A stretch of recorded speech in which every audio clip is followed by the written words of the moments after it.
Good morning. Good morning po. Your question is, if you had a chance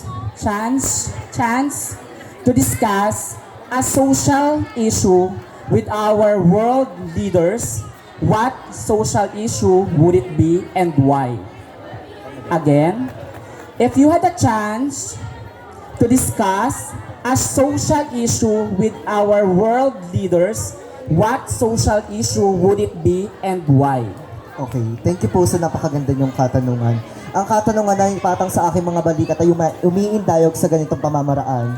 Kung pagbibigyan daw po ba ako i-discuss ang isang problema, social issue sa ating bansa, sa ating namumuno dito sa ating bansa, anong social issue ang ipapaliwanag ko at bakit?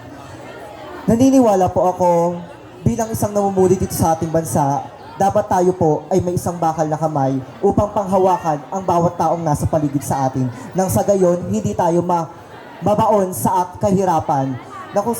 Ipapaliwanag ko po ang isang social issue dito sa ating bansang ginagalawan ay ayun po ay ang korupsyon. Sapagkat dito po sa ating lipunang ginagalawan sa bansang Pilipinas, pangunahin pong ginagawang kamalian ng mga namumuno sa ating bansa ay yung pong pagnanakaw ng kaban ng pera ng ating bayan. Sapagkat kung itinatago nila sa bulsa ang kaban ng ating perang bayan, maraming taong maghihirap, maraming taong mawawalan ng trabaho, maraming taong batang umiiyak sa kalye na kung saan wala silang pinagkukunang pagkain at pera.